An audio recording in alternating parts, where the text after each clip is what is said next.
the Phoenix Suns announced today that the team has dismissed Frank Vogel as head coach.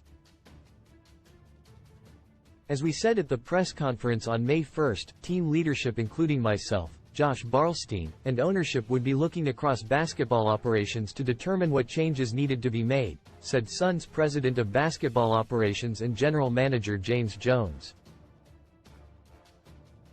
After a thoughtful review of the season, we concluded that we needed a different head coach for our team.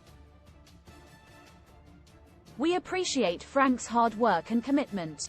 We are here to win a championship, and last season was way below our expectations. We will continue to evaluate our operation and make the necessary changes to reach our championship caliber goals. We all take accountability, and it's my job, along with Josh and ownership, to build a championship team. Quote,